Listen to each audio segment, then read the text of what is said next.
I'm Jane Folletti, and I've been teaching here for 29 and a half years. We did a project on digital storytelling, and what digital storytelling is, the students pick an event. Most of the time we want them to pick a specific event in their life, and something of significance.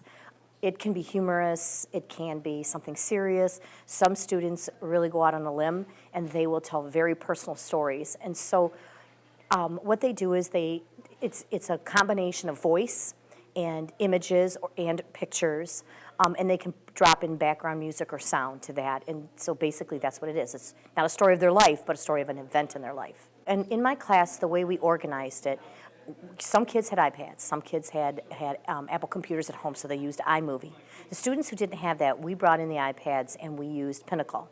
And what we did first, though, the initial step is to tell a story. So they have to spend a good 3 days minimum of telling a story, and we then share those.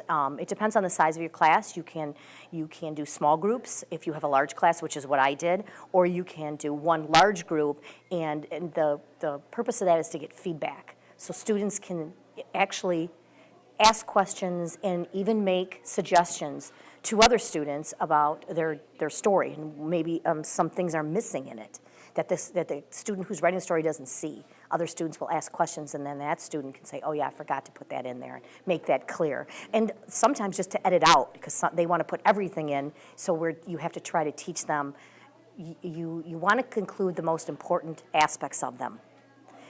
And so that's what the purpose is. And the next step then is to record that. They have to do a voiceover. That probably for them is the worst part, because they don't like to hear their own voice on a camera, on a movie. And so we just work with that. The next step is to add in pictures, and then if they want to drop in music. Certain programs, depending on what students have, you'll do the reverse. First you'll put in the pictures, then you add in the voice. So it kind of depends on what program they're using, what app they're using.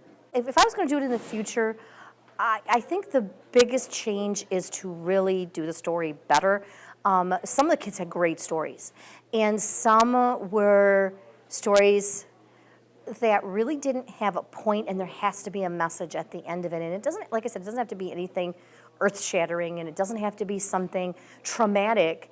I had students who did stories that were very funny, and some students were doing stories that could have had a really good message, and I didn't monitor enough. And I think that's what I would focus on. Other than that, it's just a matter of technology, in the fact that their knowledge of technology is superior than mine. So I have to catch up to them. So it's really a matter of me getting answers for their questions, which actually I don't mind when they tell me, no, Miss Folletti, this is how you do it. I'm like, okay, got it.